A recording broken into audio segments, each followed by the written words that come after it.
It has been a while since I did a deep dive. Last time was Gloria Steinem. I believe before that, I did a deep dive about self-made billionaires, which it's false. It's a myth. It's not a real thing. And I want to continue doing some of these deep dives. So tonight, we are going to do a deep dive into Hakeem Jeffries. And the theme again is looks can be deceiving, because Hakeem Jeffries is not who you think he is. And I think you really need to understand where Hakeem actually came from so that you can understand why he's behaving the way that he is now. First, I want to start with this recent discussion that he had here with Jon Stewart. I want you to hear what Hakeem Jeffries says after Jon Stewart basically is complaining that the Democratic Party needs to do more. Listen to this. Where is the Democrats' Project 2025? Is that underway? Is there everything you're saying feels right to me. The Democrats have to make this point. Where's the infrastructure to do that? And who are the leaders taking charge of that effort? Because when I listened to, I believe his name is Ken Martin, is that correct? The new DNC chair? That's right. He kept saying it's a messaging issue, as though, no, everything's going right, you just don't realize it yet. As opposed to, we've gotten away from New Deal values. Does that make sense to you? Well, I think there's a few things going on here. Yeah. In terms of how we better communicate with the American people, Maya Angelou said it best. People won't remember what you say. They may not even remember what you do, but they will always remember how you make them feel. And I think what we have to do a better job of is making the American people feel that we understand the pain that they've been in economically for a long period of time. I actually was able to meet Maya Angelou when I was in high school at a debate tournament. Wonder what Maya Angelou would say if she were alive today. Because I don't think she would apply that same quote when it comes to politics. After hearing that from Hakeem Jeffries, I think it's very clear that Hakeem Jeffries is not a fighter. At least not today. I will go a step further and I will say that Hakeem Jeffries is not a leader, at least not today. I want to go to another one here because we are going through the path here, and I want to show you how he has changed. Recently, it was reported that Hakeem Jeffries is very frustrated with liberal groups pressuring Democratic leadership to do more to oppose Trump. Part of those liberal groups are the activist community. Hakeem Jeffries is apparently, according to this article, tired of it, tired of hearing from them. But that wasn't always the case. You see, Hakeem Jeffries at one point was one of those activist voices. You probably wouldn't know it by the way he behaves now. But he changed to get to where he is. And I think it is important that people understand how Hakeem Jeffries got that seat. So I hope you learned something tonight. We're going to pull up this part here. How big law in Black Brooklyn fueled Hakeem Jeffries' rise. And I want to go to a certain part here in this article. Let's go down here. So I want to show you a picture. I'm going to zoom out just a little bit. Do you see the guy over here to the right wearing the dashiki? That's Hakeem Jeffries. That's when he was a part of the Black Student Union at Binghamton University, 1992. Hakeem Jeffries in a dashiki. That's because Hakeem Jeffries was raised as a Pan-Africanist. I'm going to tell you a little bit about his uncle. I'm going to tell you a little bit about his father. Raised as a Pan-Africanist. Actually had a pretty powerful voice back then. Pretty powerful voice. He changed. And this is not to say that, people don't change as they get older. They do. But this was a complete 180. Complete 180. Now, I want to show you one part right here that I think is important for people to see.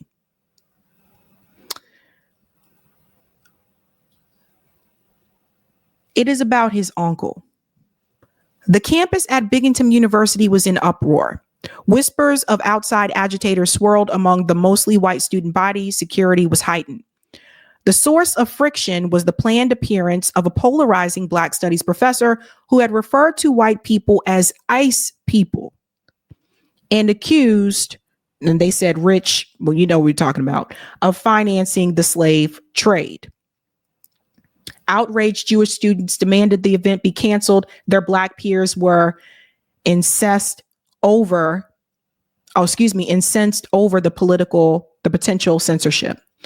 A wedge hard in the middle was Hakeem Jeffries. As a political representative for the Black student group that invited the professor to the upstate New York campus, Mr. Jeffries, a 21-year-old college senior with a flat top and a dashiki, had the delicate task of cooling tensions while holding firm on the invitation. There was also another complication. The speaker, Dr. Leonard Jeffries, was his uncle. So Hakeem Jeffries, at that time, his uncle was invited to speak at Binghamton University, and he made those statements. So his uncle was a Pan-Africanist, and apparently his remarks were not taken lightly. Also at that time, Hakeem Jeffries defended his uncle. Now, his uncle made statements about Zionists, and he also had some views about Israel that you actually hear people talking about today. And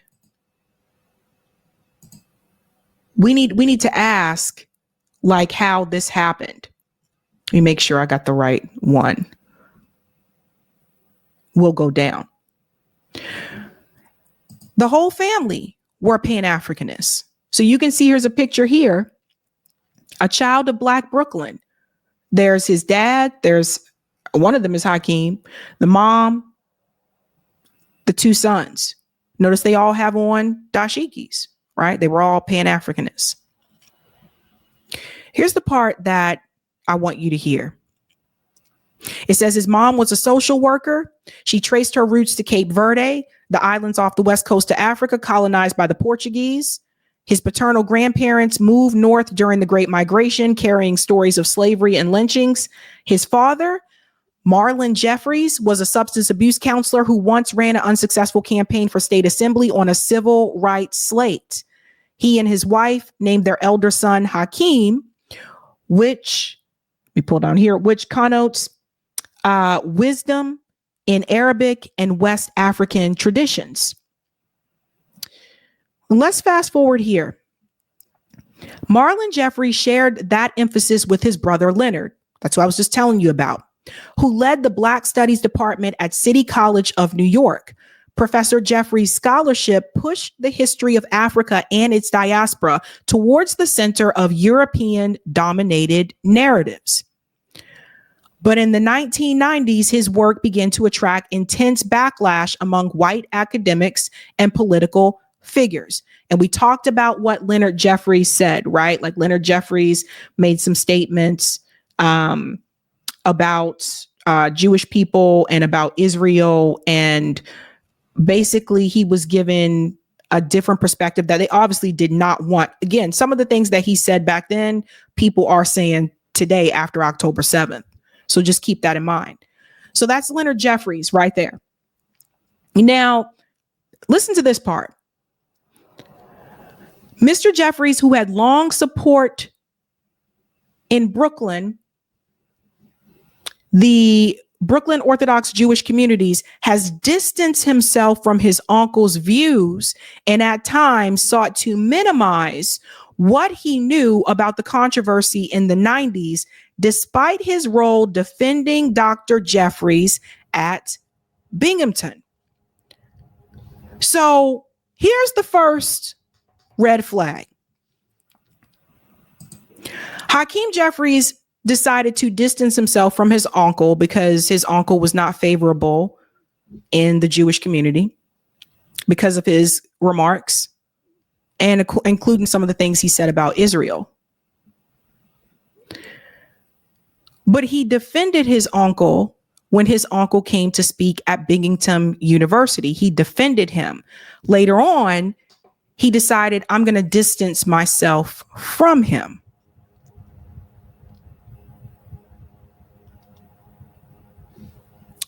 Later on, he also, when this was brought up again, when Hakeem Jeffries was questioned about this later on, about what his uncle had said, this was like years later, all of a sudden his answer was, I don't recall.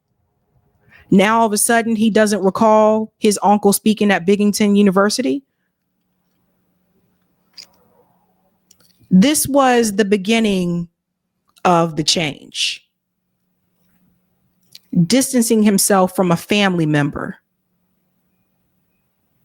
to get the approval of certain organizations. And you'll see this in just a second. So he decided to walk away mainly from his uncle. He went to Midwood High School. I'm very familiar with this. Midwood High School is right next to Brooklyn College. I don't know how the neighborhood was back then, but when I lived there, that was a Hasidic Jewish neighborhood. It's a little bit more gentrified now. Like now it's a lot more diverse. So it talks about that. It talks a little bit here about his time at Binghamton, going to that college, etc. And then something else I want to highlight here, because I'm trying to show you a trend. Remember what I told you about the Divine Nine. This is not to shame anybody that was in a Greek organization. I was in a Greek organization, but I noticed a pattern. He was elected president of Kappa Alpha Psi, the historically Black fraternity, and excelled in highly choreographed dance routines known as step shows. Cool. But this is another trend that I've noticed. A lot of the Black congressmen and congresswomen come from Greek societies. I'd say most of them. You think people just got there because they worked hard? No, people are well connected. They're connected before they even run. And I'm going to show you that with Hakeem. That's Kamala Harris. That's Hakeem Jeffries. We can go down the list. I was telling you before about the Black Boule.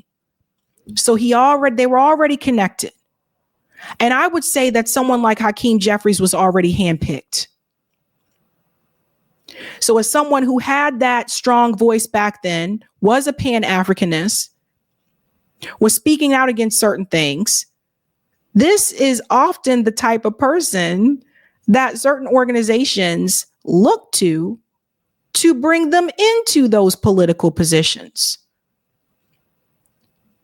They look to the activist groups and then they take them, they water them down, they give them a suit, and then they donate a lot of money to their campaign. It's not just Hakeem. It's happened with others as well. So when Hakeem decided that he was going to run for office, let me see if I can zoom in a little bit more here. This was in 2012, because I want to explain to you how he got his seat. Hakeem Jeffries was running against Charles Barron. Does everybody know who Charles Barron is? Charles Barron was a Black Panther. And I think we all know the beliefs of the Black Panthers. So listen to this. In slightly less than a month leading up to, oh, hold on. I don't know what happened with Rumble. Oh, well, Rumble's having issues. Sorry. And slightly less than a month leading up to the June 26th showdown, Hakeem Jeffries, a state assemblyman at that time, on the national stage raked in $470,000, and just under half of it, 47%, came from out-of-state donors who wanted to block Charles Barron from ascending to Capitol Hill. The city councilman is a fiery former Black Panther with a history of making anti-Semitic rants. Listen to this. Donors came out of the woodwork, with some pitching in from as far away as California, out of fear that Charles Barron would take his anti-Israel invective to Congress. So let me highlight something here. Charles Barron, at that time, was saying what a lot of people are saying today after October 7th. Charles Barron is not anti-Semitic. But do you see what was happening? Charles Barron was running against Hakeem Jeffries. And what you may not realize is that at first, Charles Barron was leading in the polls, a Black Panther leading in the polls. So guess what happens? These groups like AIPAC and other groups like J Street, they came in to pour money into the race so that he would not win.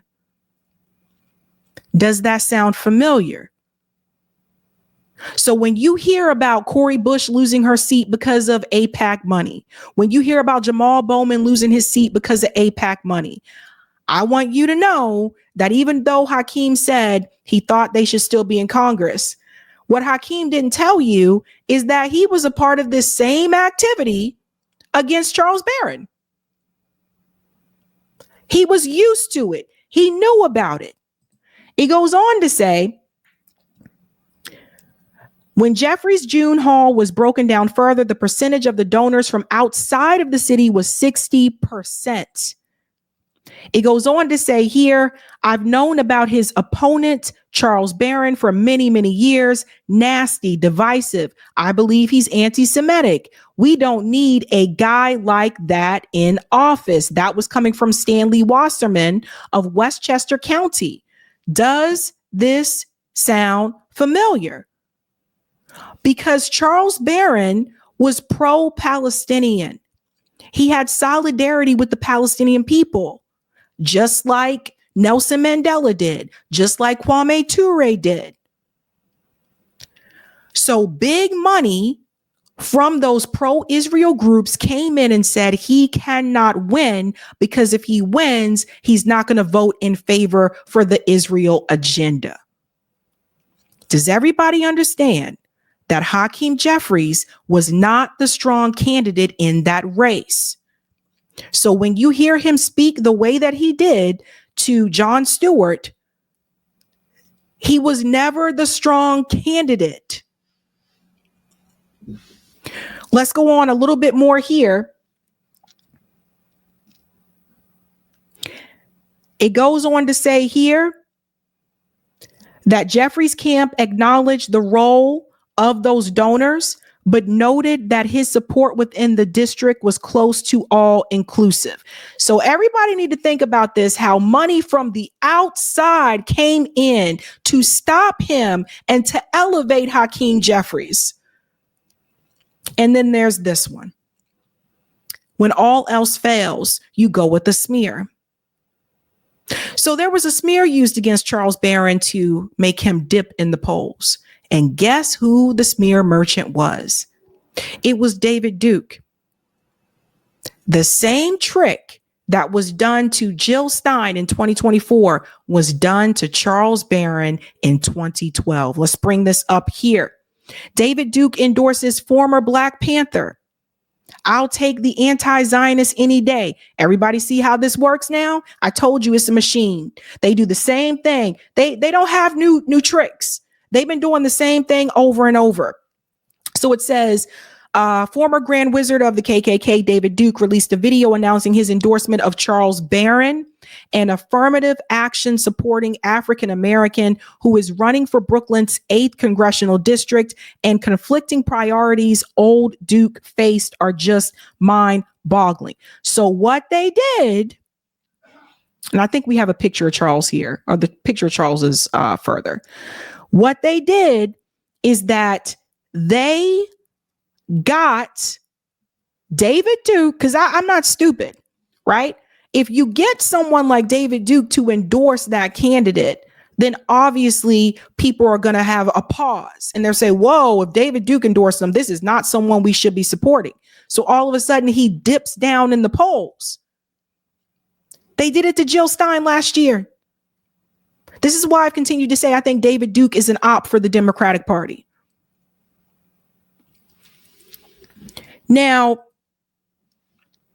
it goes on to say here, Barron's opponent, Hakeem Jeffries, is also African American, so we suppose Duke's racism didn't have to compete against his views on Israel. Barron shares a certain animus for the nation, but then Duke could have just not endorsed. Everybody see this? Wait till I get to the crazier part. So they used someone like David Duke because it said, what could possibly cause David Duke to endorse a Black Panther? Anti-Semitism, of course.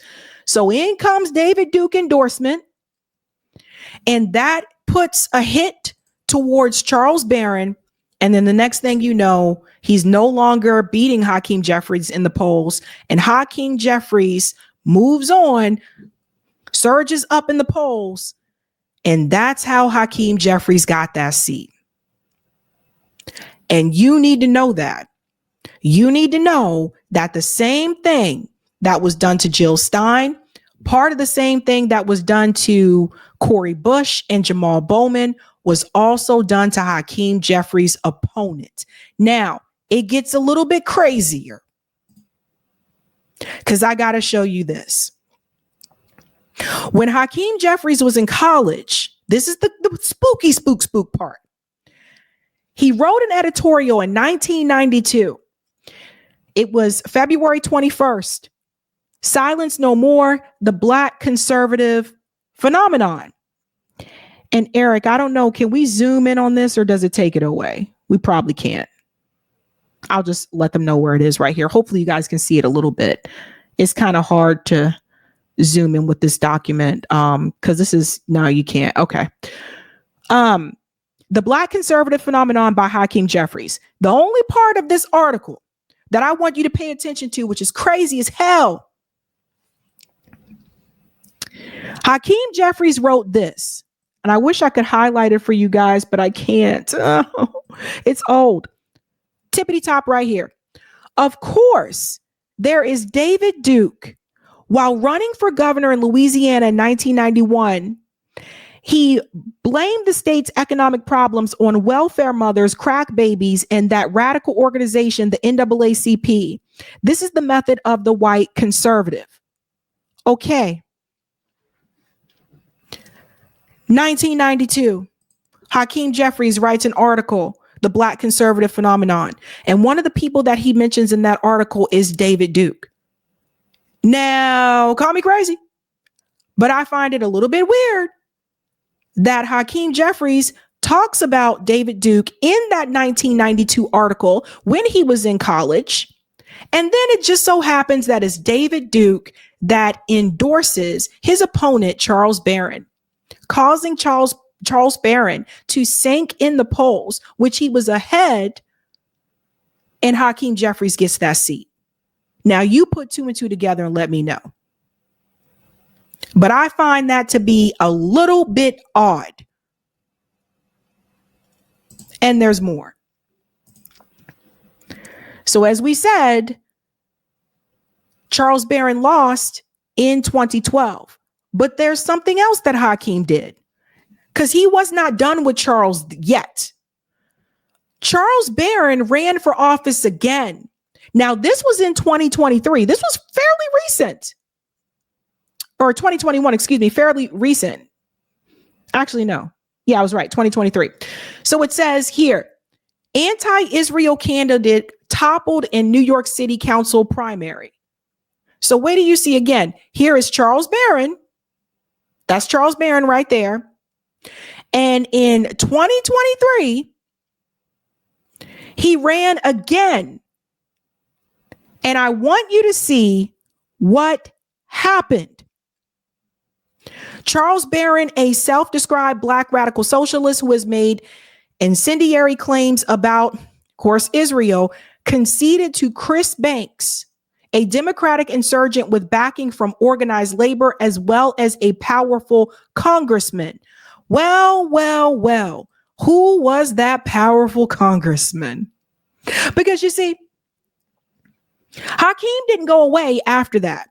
Hakeem decided to continue to make sure that Charles Barron would not get any political position.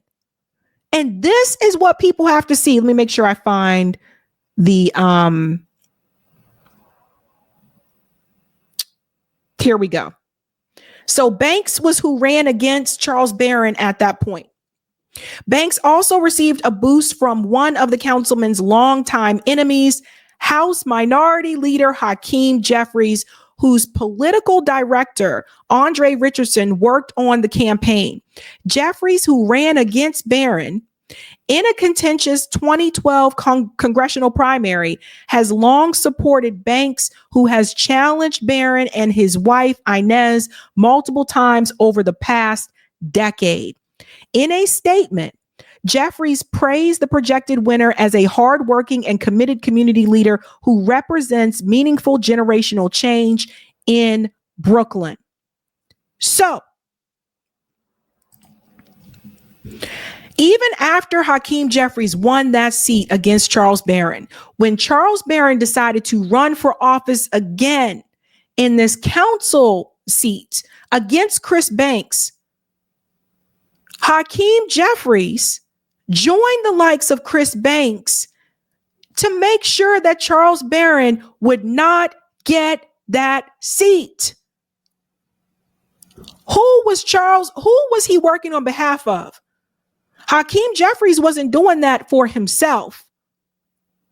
Who do you think was asking Hakeem Jeffries to make sure that Charles Barron does not get a political seat? At this point, why would you care? You're already in Congress. You already won. No, you had to come all the way back to stop this man from getting any political seat ever. And that is something you need to know about Hakeem Jeffries, because just like he turned his back and said he wanted to distance himself from his uncle, he was willing to try to take down a member of the Black Panther Party in order to appease who? Hakeem Jeffries was willing to take down one of his own in order to appease who?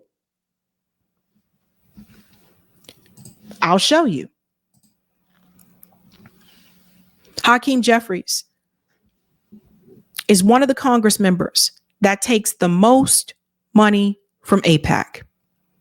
In fact, Jewish Voices for Peace protested inside Hakeem Jeffries' office. You can see the pictures here. They were asking him to call for a ceasefire. This was Hakeem Jeffries' office. AIPAC funds genocide. Again, this was recent. It says Jews say AIPAC funds genocide. Hakeem Jeffries' office. AIPAC gave $829,835 to Hakeem Jeffries, who opposes a ceasefire. That's another thing. Hakeem was still opposing the ceasefire.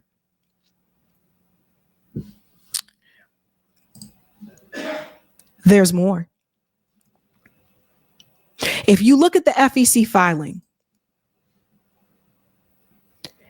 this article is dated January 3rd, 2024. I just want to show you something really quick. Who AIPAC was funding and who is getting the most. This is why I say we got to get corporate money out of electoral politics.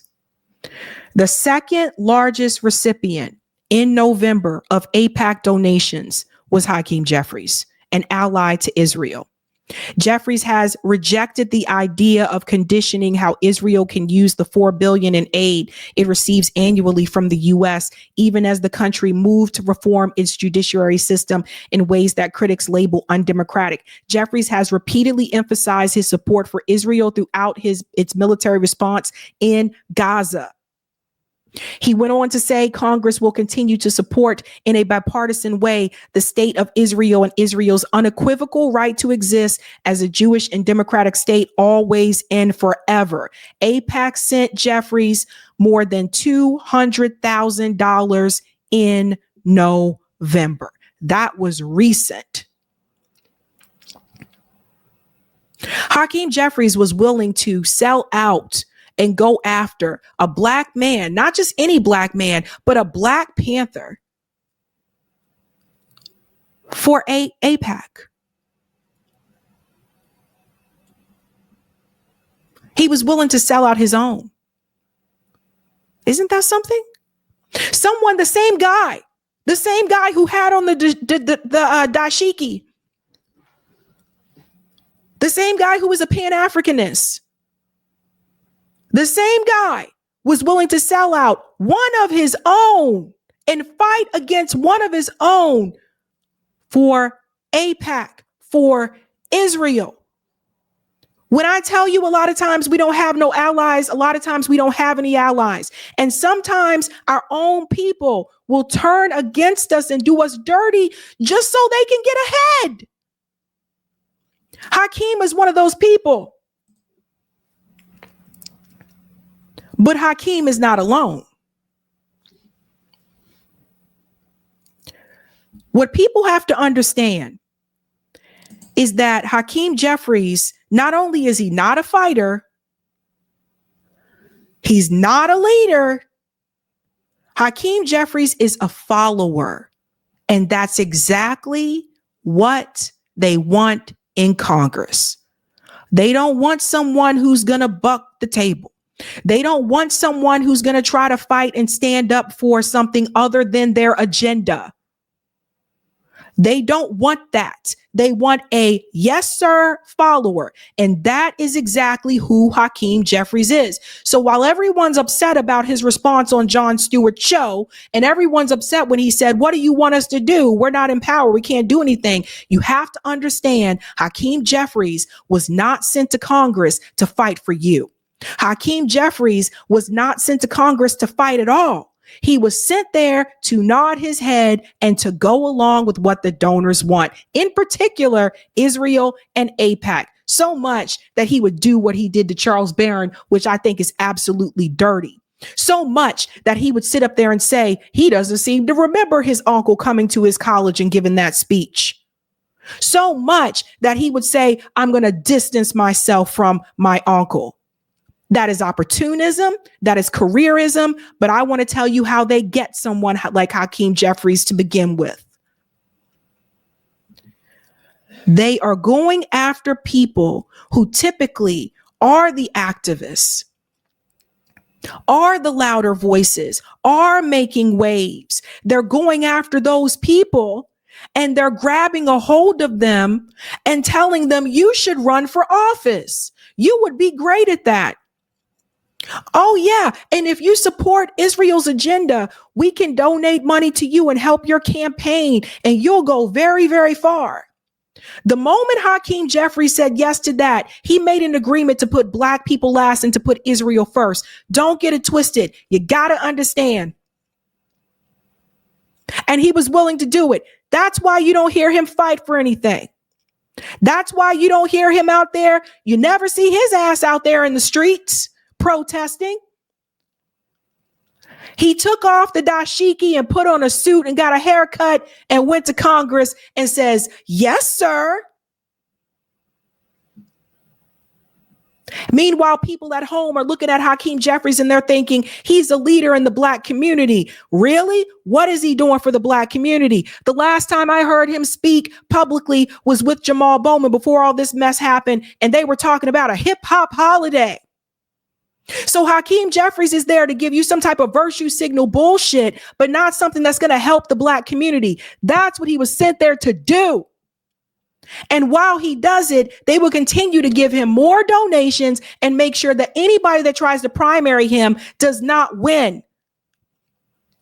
So if Charles Barron was leading in the polls, he was the better candidate and they had to get him out of there. So they smeared him and they used David Duke to do so. And Hakeem Jeffries went along with it because he just wanted the money and the prestige.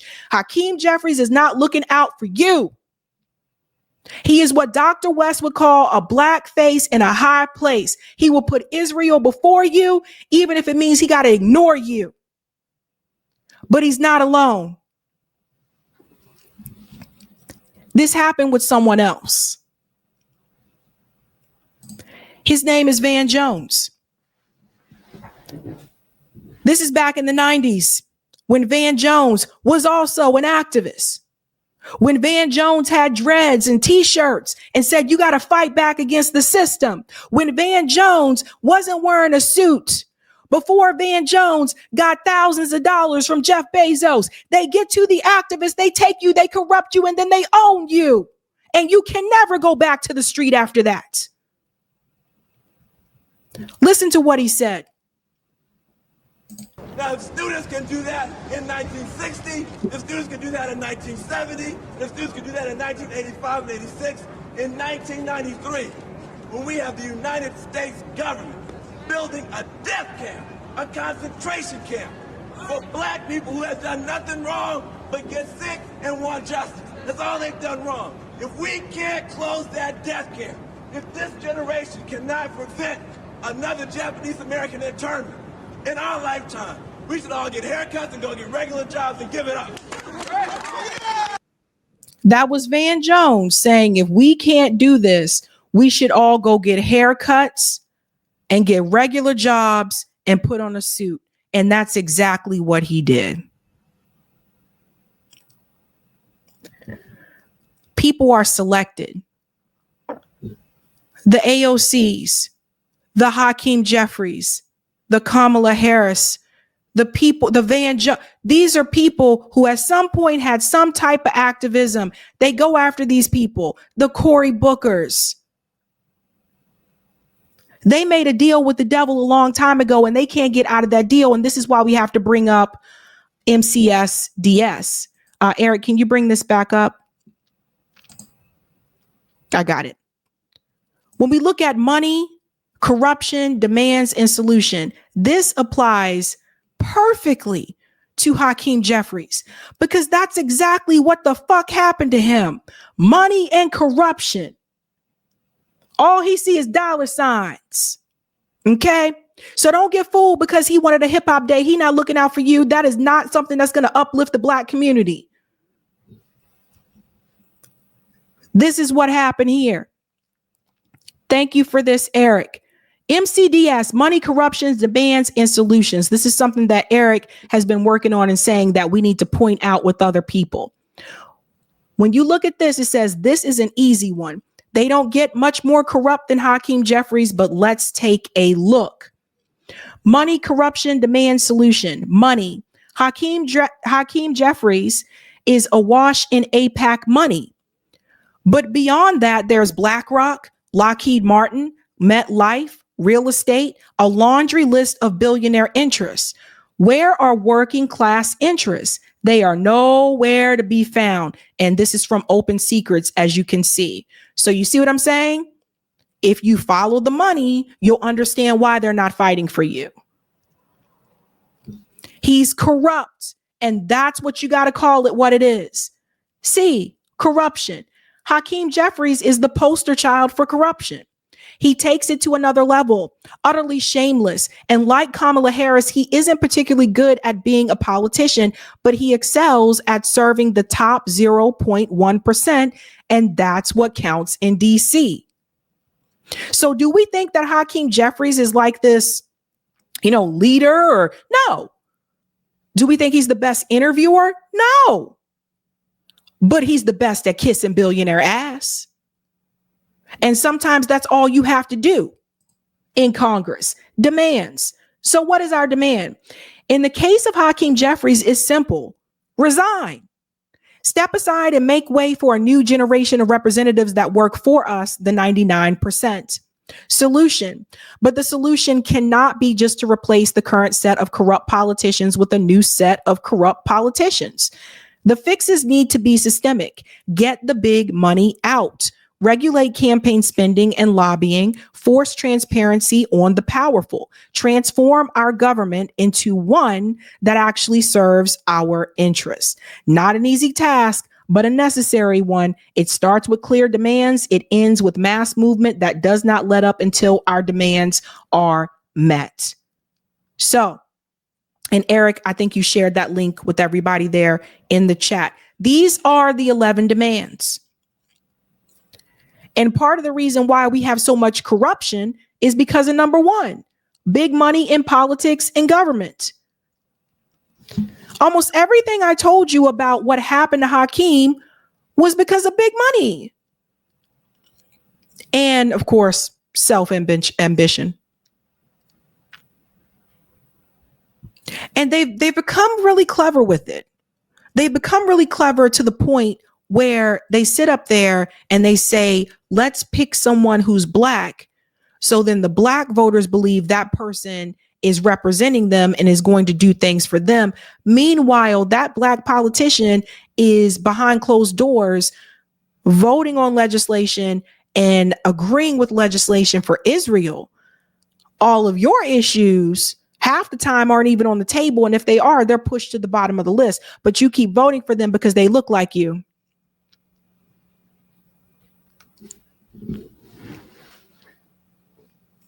Hakeem Jeffries is the poster child for corruption.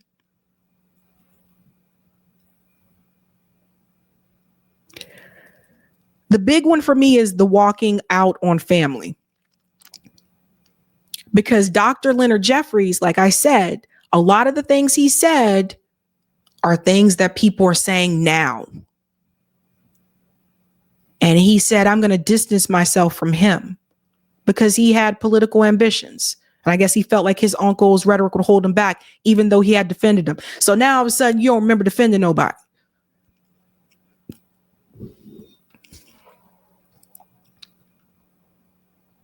I hope you learned something from this about Hakeem. This was the first deep dive that I did for a politician. The previous one was Gloria Steinem. Before that one was the billionaires, the Resnicks. And before that one was the myth about self-made billionaires. So this is the first one I did about a politician. So Hakeem's corrupt. And he played the game, but he's not the only one. Hey guys, this was a Sabby clip. If you like what you saw, hit that like button and subscribe.